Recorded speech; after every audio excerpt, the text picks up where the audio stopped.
Guess what today it is? Holy shit.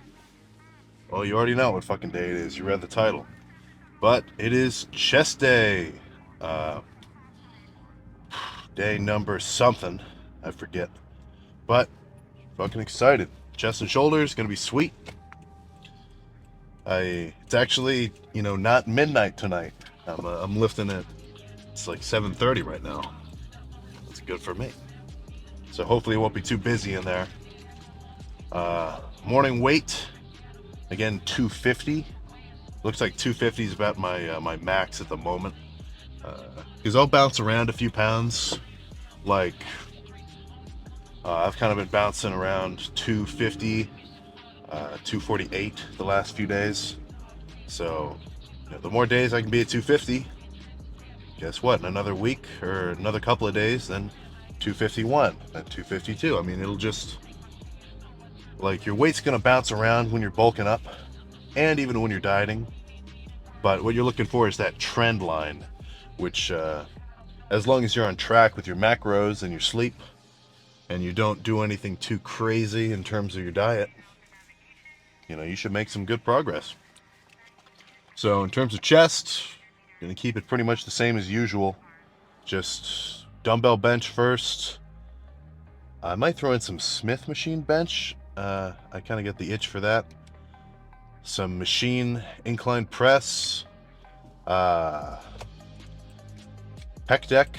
Then probably some cable flies to finish it off. And that'll be good. And then after that, get shoulders in. For the most part, any lifter who's made considerable gains, like let's say a year above, their front delts, at least in terms of, relative to their side and rear delts, their front delts are going to be the biggest out of the three. Just because when you do any pressing movements, like bench or, mainly bench, you're going to work your front delts. So then if you double up and you hit them on shoulder day too with overhead press or whatever, like dumbbell press, they're just going to get, overly developed. So, for me, I've been lifting for a while. So my front delts, especially in like a double bicep pose, like they're even taller than my bicep. So I kind of like to think that, it's people have different looks, but if you do a bicep flex and your bicep is at about the height of your shoulder or higher, then that's a bit more impressive in my mind. Kind of makes your arms look even bigger. So I've been chilling out on front delts. Like I haven't done any overhead pressing for years. It's got to be like 2 or 3 years. But I mean, back then I was like, I'd throw the 110s up for shoulder press. I always like the dumbbells the most. But the main idea, your front delts are probably big enough relative to your physique. Put more emphasis on your side and rear delts. If you still want to hit them, maybe do half the amount of volume on your front delts than you do for side and rear.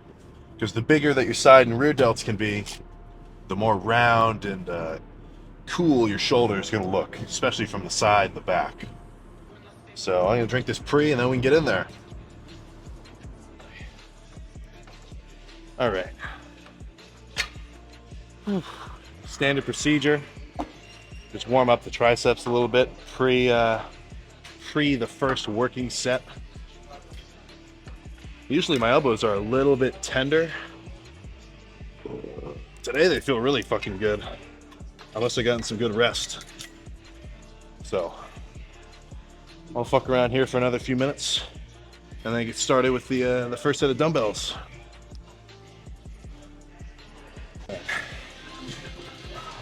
Got a few warm-up sets in. 150s ought to feel pretty good.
Fuck.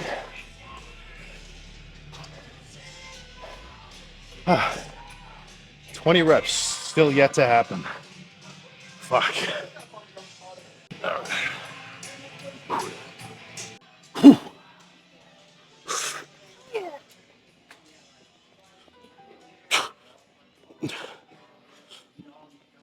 20 reps, fucking still elusive. I was considering driving to another gym today, but I decided not to. But I mean, next chest day, I think I'll probably go somewhere else because I'm really getting tired of the 150s. I could touch at least the 175s for 8. That's just like kind of a low estimation. But I mean, you never really know until you try it. So, that set was only for 12. I think I'll take another minute, see what I get on the third set. And I mean, if this next set I only get like 8, then I'll just move on to something else. I don't really like going too light on one exercise. Like, I wouldn't want to do a set of 150s and then drop to like 130s and then drop to like 100s. But that's more just a personal choice. Like, if I totally wear myself out on these dumbbell bench, then I'd rather just move on to something else and just get fatigued in some other manner. Whew.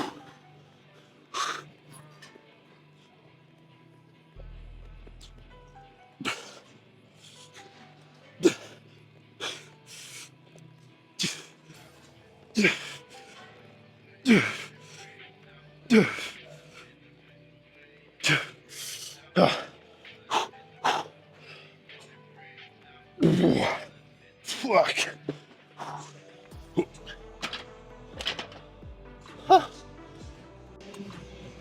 So I'm thinking drop set this set, 150s for whatever I can hit, and then go down to the 110s, and then move on to something else.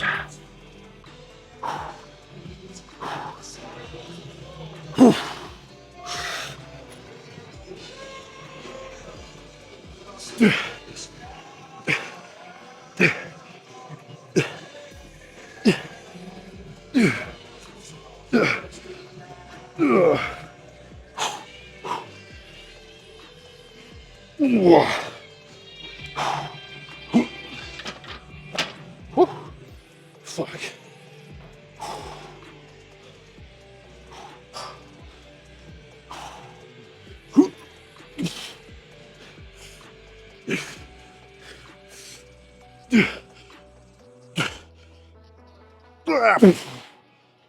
Oh my god. Fuck. 4 sets of the dumbbell bench done. Reasonably good pump so far. But, you know, after some heavy sets like that, it'll feel pretty good to just do more of a squeezing movement. I end up doing that for chest. I pretty much do like first quarter of the workout, heavy press, second quarter, squeezing movement. Third quarter, I'll go back to like a machine or something for another heavy press, and then finish it off with a squeezing movement. Seems like a reasonable formula.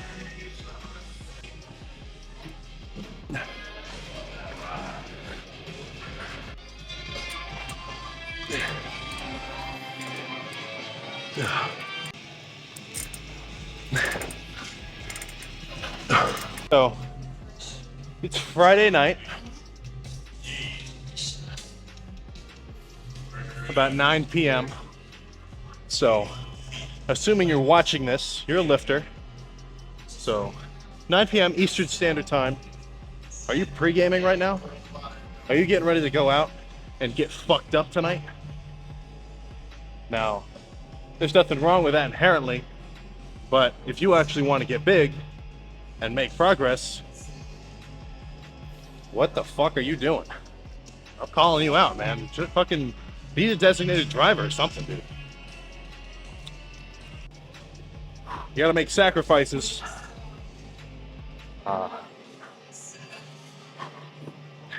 Well, I say that, but like, it's not even a sacrifice for me. Like, in my mind, if I had the choice to be here or to go out like that, I'm just not that kind of guy. I don't mess with any of the fucking going out bar party shit. It's just not my scene. So for me, this decision is easy. But if you're inclined to do that and you want to get big, then for you, you're gonna have to make a sacrifice. So enough of this fucking hate speech. Let's just do this fucking set. Whew.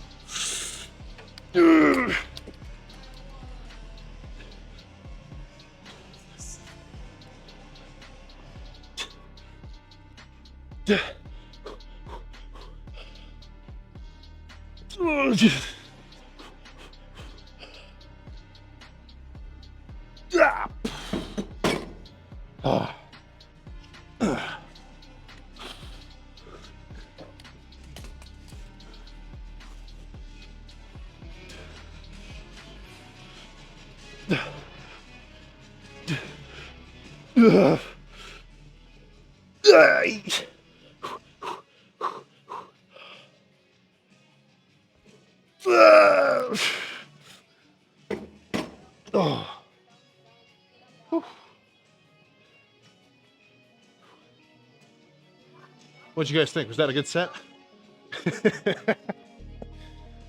Fucking kids. All right, let's get some cables going. These metal handles aren't the same. It's triggering my OCD. It's gonna give me a muscular imbalance.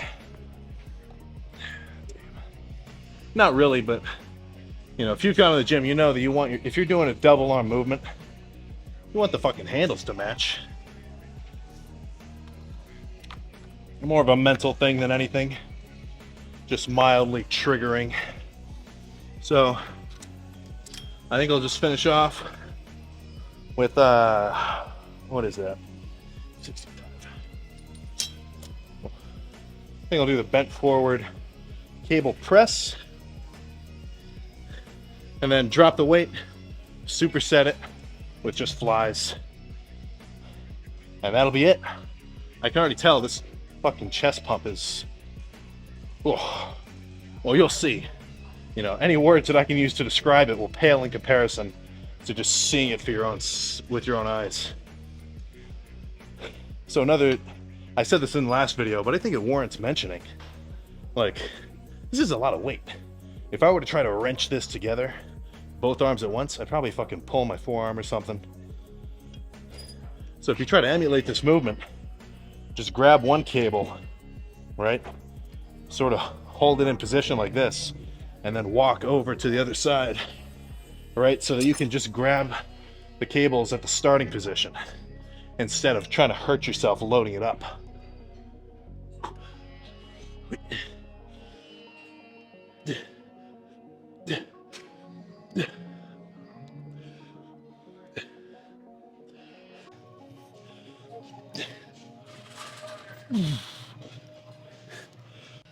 All right, so last set of chest. What do I want to do? I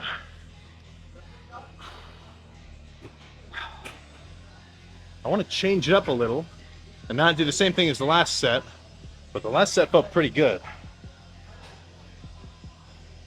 I think this time I'll do the same thing, but I'll throw in decline flies at the end. Real light, just as a finisher. That'll be good. Oh, there we go. Yeah. Wait.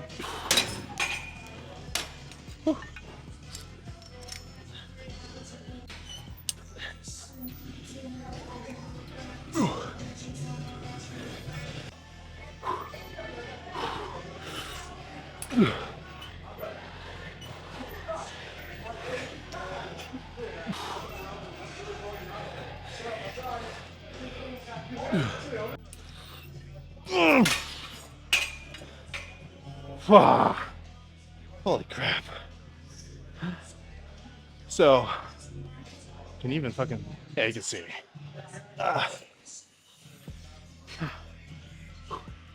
So the main purpose in my mind of that last little portion where I'm doing those like decline flies, for one thing, get a really good stretch. So sort of just going back and forth between a stretched position and a flexed position, even with light weight. I mean, just think about it. That's what you have to do to get a pump. So, you know, a little bit of a heavy set with the presses. Again, reasonably heavy with those flat flies. And then just put the finishing touches on the pump with those decline flies light. So chest complete. Let's see if there's any visible results. All right, turn the exposure down like normal. Oh.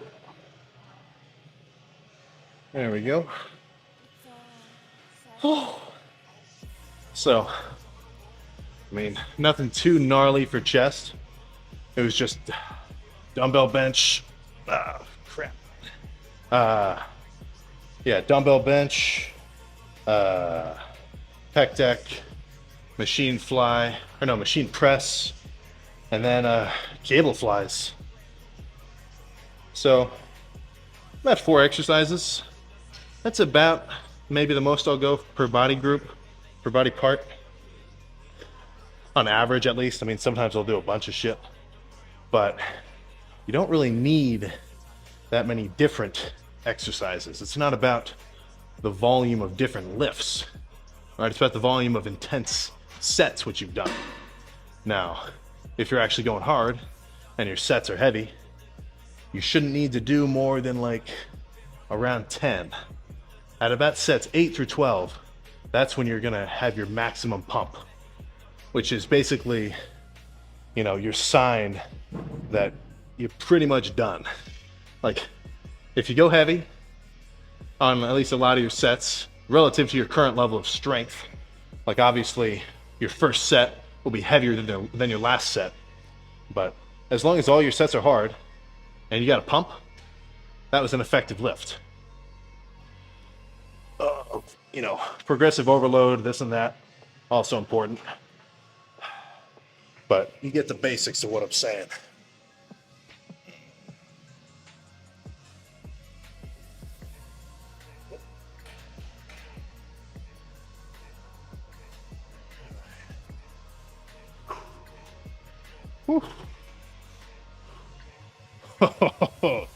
That is pretty good. That is a rather abhorrent chest pump indeed.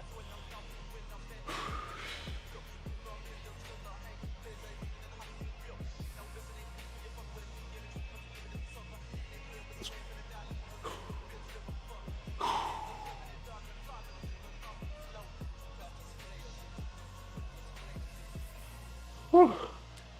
Oh shit.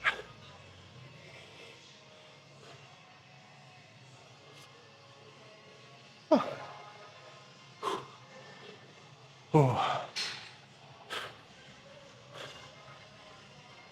Not much else to say, honestly. I mean, chest complete, pump to hell. Let's move on to some shoulders. Chest done. Very good pump, if I were to say so myself. Now move on to fucking shoulders. So, I say this a lot, there's not really a lot of different ways to hit your side and your rear delts, you know. So I'm thinking start off with about 6 sets of just reverse pec deck. If you want to throw some drop sets in, you can. I'm just going to do normal straight sets with a weight heavy enough for like 15 to 20 reps, and then move on to something else. So I'll just show you one of these, but you know, I think you can use your imagination to see what it would look like 6 more times, or 5 more times.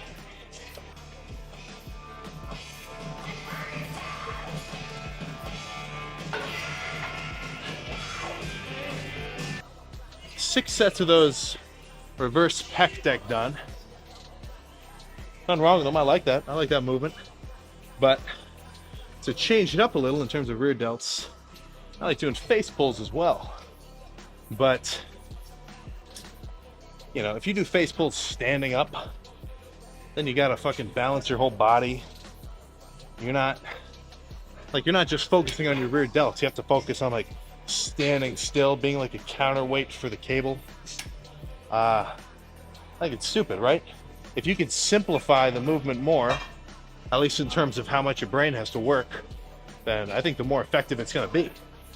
So instead of doing my face pulls standing up like a fool, I'll throw a bench down right up against the cable. Let me put the weight up a little more. And then you can do lying face pulls. All right, well, I can't reach that. Shit. But if you do them laying down, then you don't have to worry about balancing your body or whatever. You can just focus on burning out the rear delts. So I'll probably just do 5 of these.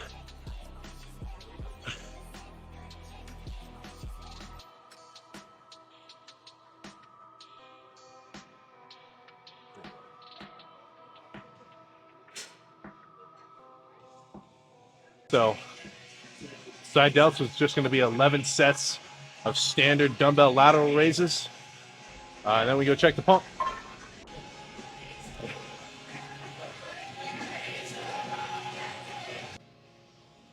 All right, so shoulders are fucking pumped to hell. Just follow the formula of 11 sets of pretty much any rear delt exercise. Moderate weight, 15, 20 reps. And then the same with side delts. You can do your cable one arm laterals, or you can do dumbbell standard standing, or you can do the machine. It's whatever. It's all the same movement. All you're doing is going from here to here.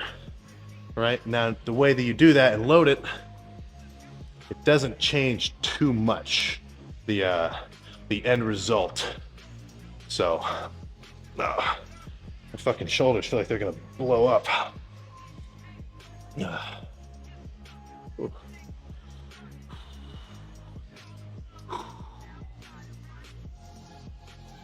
Whew.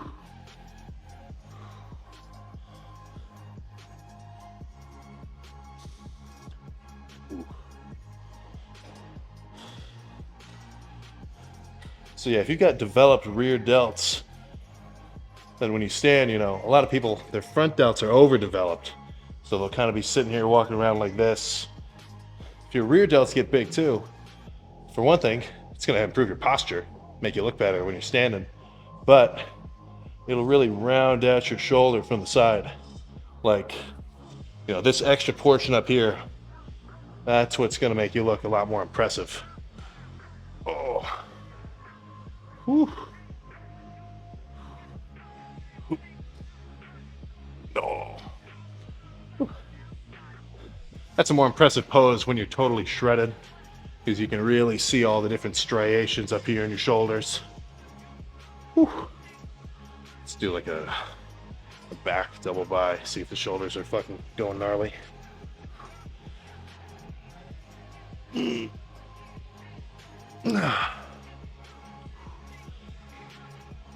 Ooh. Ooh. Well, that pretty much wraps up chest and shoulder day.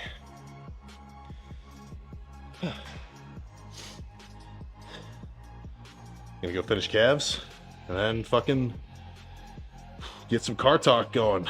God damn it. All right, chest and shoulders got fucking pumped to hell. Very successful lift. There we go. Whoa. Fucking pothole, goddammit. I ended up staying and talking to my main man, Nathan. Whoa! Oh, look at that, I'm talking right to you.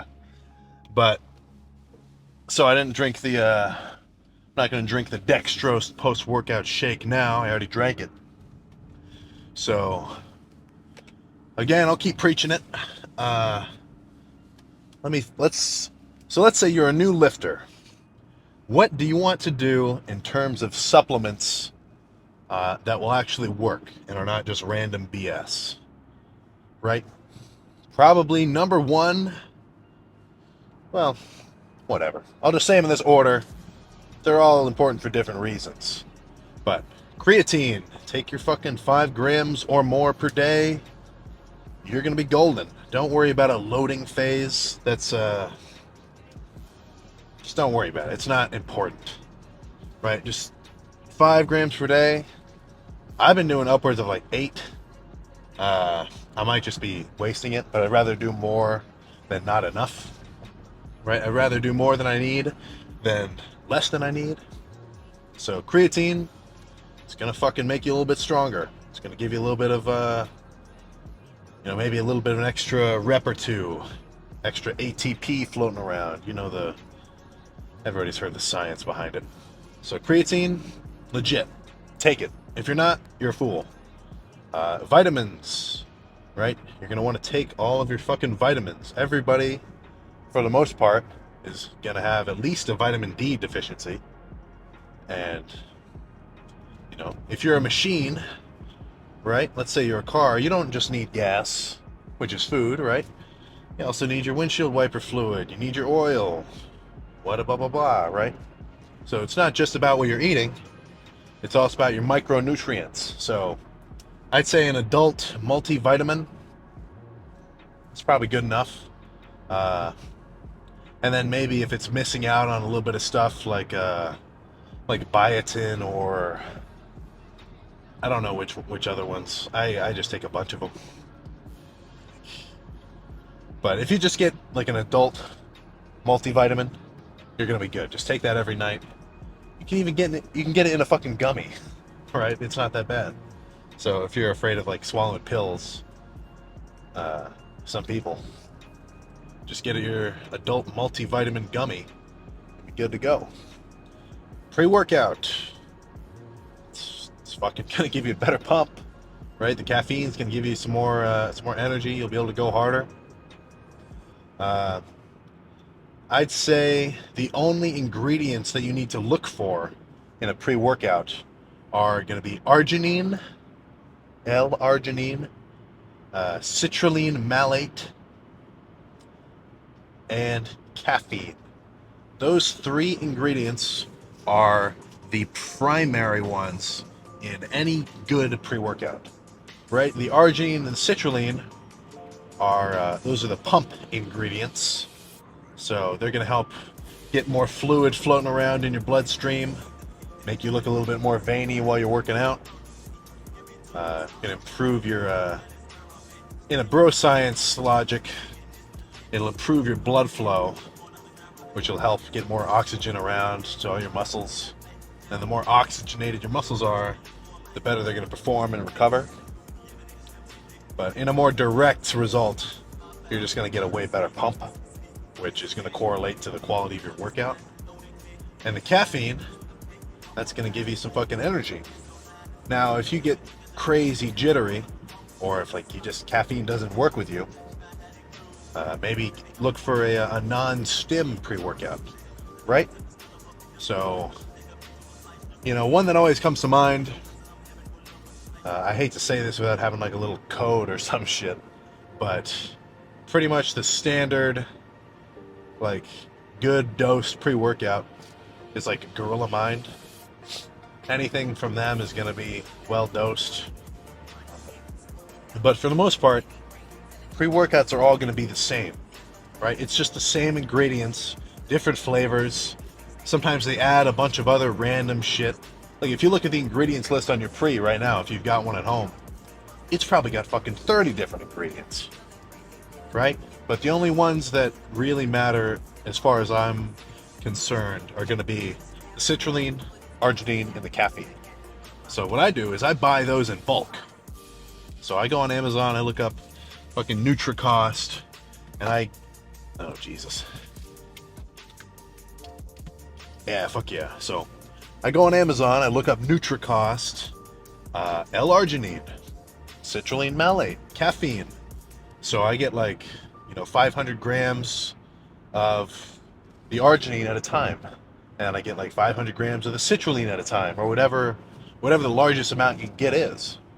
And it doesn't have to be from NutriCost. It can be from whatever bulk supplement shit you want. But just buying those bulk ingredients is more cost effective than taking your pre every day for like $40 per tub for like a month's worth. And the caffeine is going to come in these little individual capsules, right?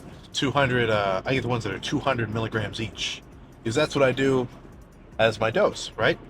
So before this workout, I mixed up like 8 grams of arginine, 8 grams of the citrulline malate, and then 200 grams of the 200 milligrams of the caffeine.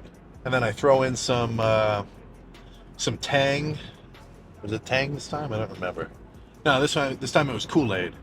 So if you get the bulk ingredients like I'm telling you to, and you weigh them out, every time you do your pre, you have to add some kind of flavoring, or else you're just drinking straight up like the bitterest, weirdest tasting liquid you've ever had in your life.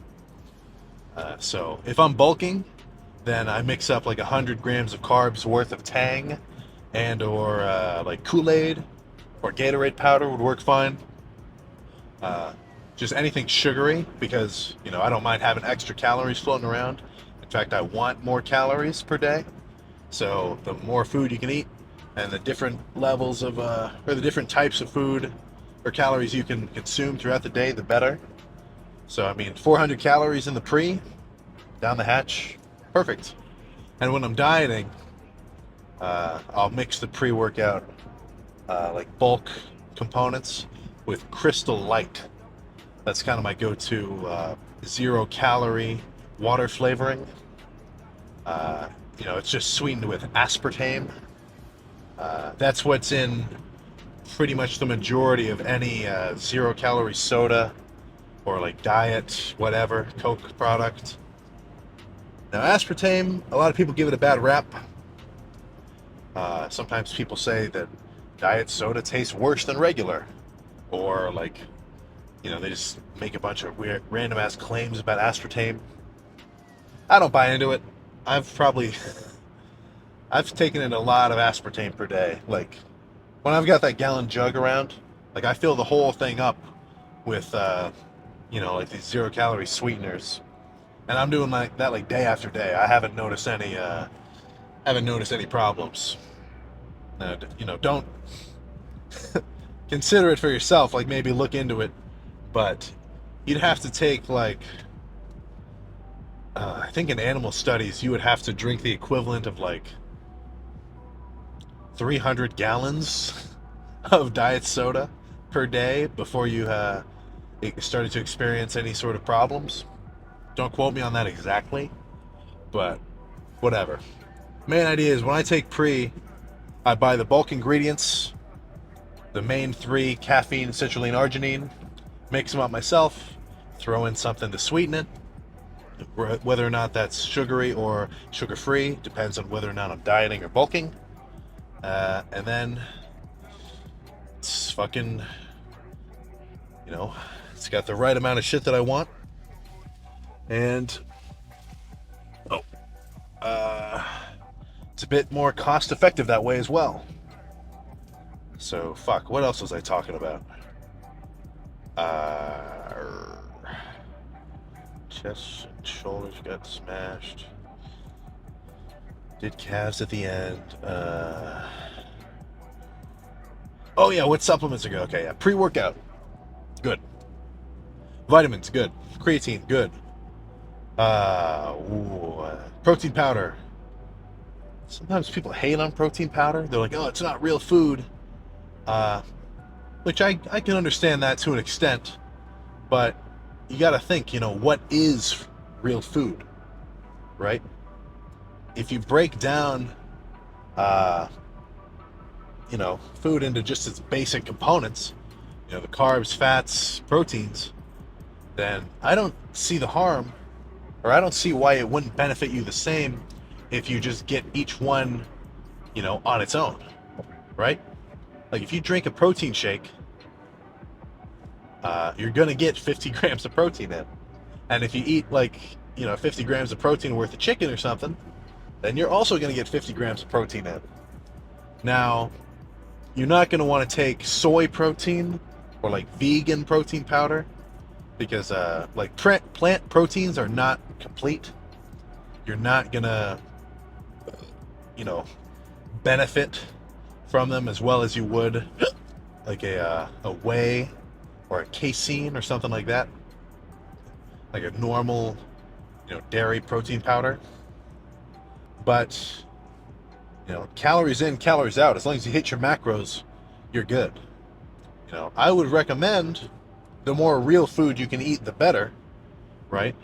Like the more actual meats and eggs you can eat instead of protein shakes, that's probably going to do you a little bit better because those are going to be more complete foods.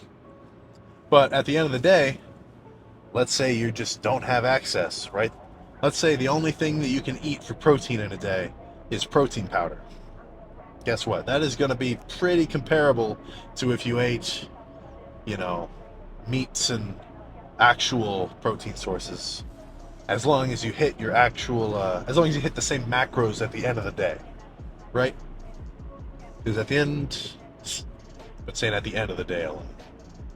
But either way, once you finish eating all of your food for the day, you will have eaten, so and so amount of protein, so and so amount of fats, so and so amount of carbs, and what matters is the amount, not necessarily the source from which you got it. So if I ate, 4,000 calories in a day, and it was from, rice and sweet potatoes and, fish and beef, what you would pretty much think of as healthy foods-ish, right? I'm still going to gain weight because that's going to put me in a calorie surplus. And if I were to eat 1,500 calories worth of, let's just say protein powder, ice cream, and Skittles, right? Let's say that was my diet for the day. As long as I only ate 1,500 calories worth of food, then I'm still going to lose weight, right? Because in terms of gaining or losing weight, the only thing that matters is the amount of calories that went into your body. And in terms of gaining muscle, you're going to want to hit your protein, so that's a little different, but you get what I'm saying. So, creatine, good. Vitamins, good. Protein powder, good. Pre-workout, good. Aminos, don't worry about it. As long as you eat your protein, I think the aminos are just a cash grab. You're not going to get much benefit. And then anything else that's a little bit weird or funky, ashwagandha type, do it if you want. I don't know if I see the benefit for the most part. So, hope I've opened your eyes up to at least one piece of information, this little car rant that you can take home with you and apply to the rest of your lifting life. I'm gonna get home, eat some food, start editing this fucking video for tomorrow, and then go to bed. God damn it. I've been saying this at the end of every video, but if you're doing your cardio right now, good on you. You're a fucking legend. If you're eating your meal, fucking scarf that shit down, right? Get ready for the next one in an hour or two. And if you're staying up too late, You know, if you've got early morning cardio in the morning, or if you've got to get up for class, you know, go to fucking sleep. Because when you're well rested, that's when you're going to be performing your best. So, I will see you next time, God damn it.